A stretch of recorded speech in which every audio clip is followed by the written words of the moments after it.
guys, welcome back to my channel. My name's Lizzie. I know I dipped out a little bit there.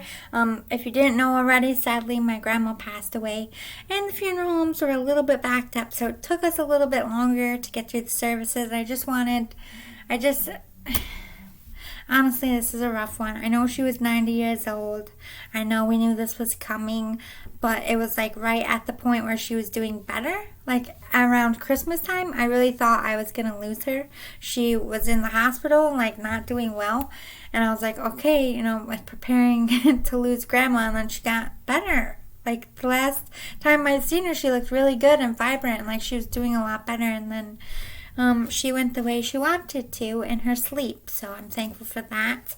I'm thankful for everybody's kind words and everybody who supported us. Like the services humbled me so much. My grandma, to just see the amount of people that she touched in her life, I was like, it made me love her even more. And it's even harder. Of course we appreciated who she was. Of course we knew she was awesome. She was our grandma. But I don't think you realize the impact. Because we get caught in the bubble. They're our family. Of course we think they're amazing. But I think we take more for granted. Yeah, I know my grandma's amazing. But my grandma really was. I'm not being braggadocious. She was like a saint. And this is her card. She's hanging out with us today. She was in the Red Hats, which is a society of older women who get together and do fun things like going to bingo, going to plays, mostly for widows, but doesn't have to be. Just a way to connect with people their age and get out of the house. So when my grandma passed away, my grandpa passed away, my grandma got into the Red Hats to give herself something to do, and this was her card. So, hello grandma, she's hanging out with us today. But with my stuff aside, not that, I just want to say all of your love and all of your light that you guys sent to me, I honestly felt it. In the funeral, I did so good until we were walking behind the coffin. I teared up a little tiny bit. I just had a couple tears, but I really thought I was going to be like, Grandma! Over the coffin. It was really, just the minute I heard my grandma died, I lost my shit. I lost my shit, and I've just been trying to get it back. She was, my very best friend.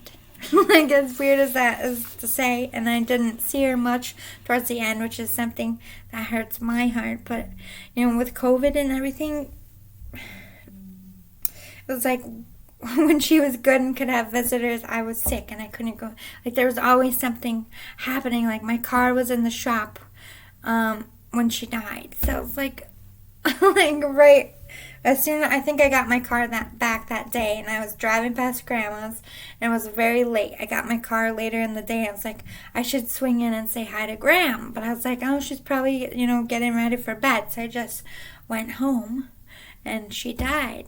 I'm not sure if it was that night or the morning of, because it's so blurry. But she, that could have been my last time to see my grandma, and I just drove by because I thought she was. I didn't want to bother her that late. And, that seems so stupid. So I'm, kicking myself about that. But anyway, it was just one time. Sorry.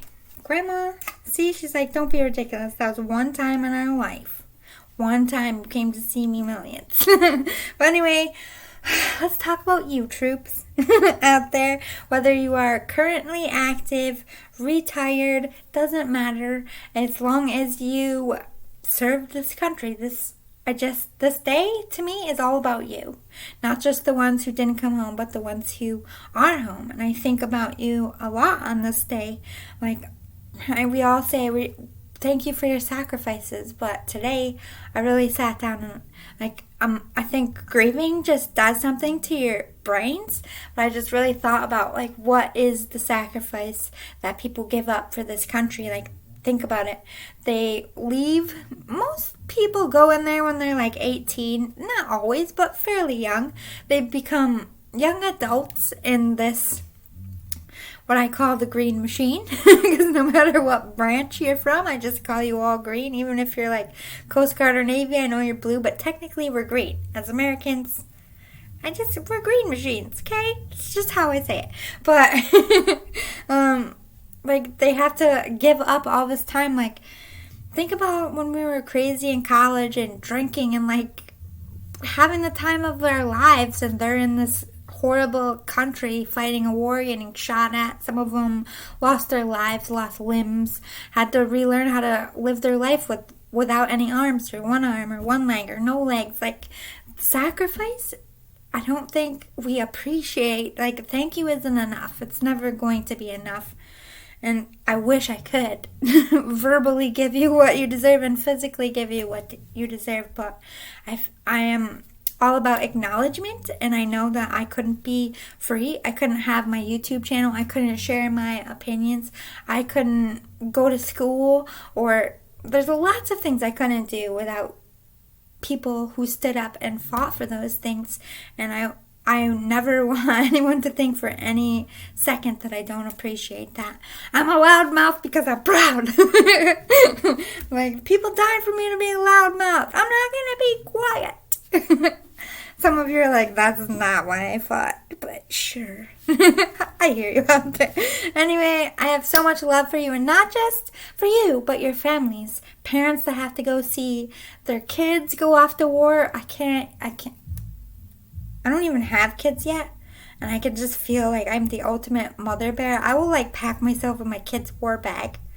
Like, can we get a full body bulletproof suit for my kid, please? Because I don't want them to go. Like, as a parent, that alone, worrying about your kid, you know, it's one thing you have to worry about them going off to college, but then going off to join the service, and, like, this is a scary ass world. We don't know what's gonna happen. God forbid, I really don't want any more wars, but it's scary even to just send your kid into the military. So I thank you, parents, for being that brave to be able to do that. And I know that's not hard to do no matter what, or not easy to do no matter what age they are. And then all of the spouses, husband, wives, they gotta hold that shit down. You know what I mean? They gotta take care of the kids, take care of the house, take care of the bills, be there a support system for the one that's gone. Like, they do a lot. And I can't imagine. Like, this is why the military has such great friendships, because you really need to lean on each other. And there's nothing more beautiful than military spouses hanging out. Like, and you know what I'm talking about. We all have those little cliques.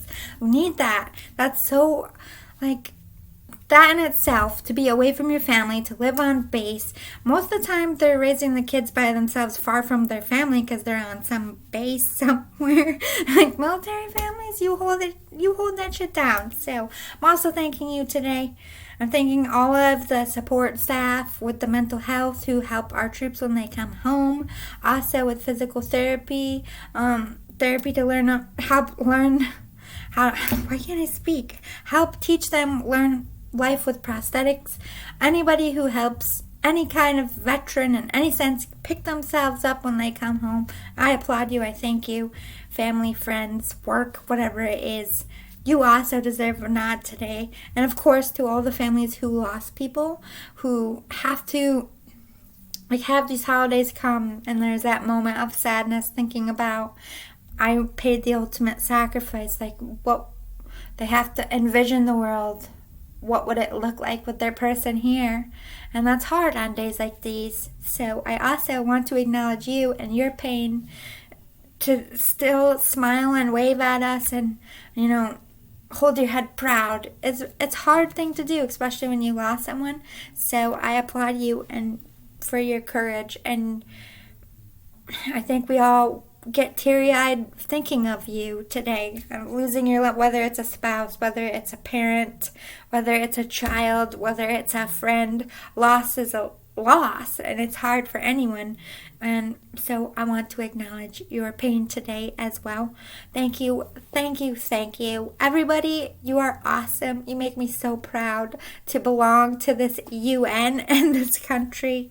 And let us hope we never have war again, but if we all need to rally together, I wouldn't want to do it with anybody else. Happy Memorial Day, everybody out there.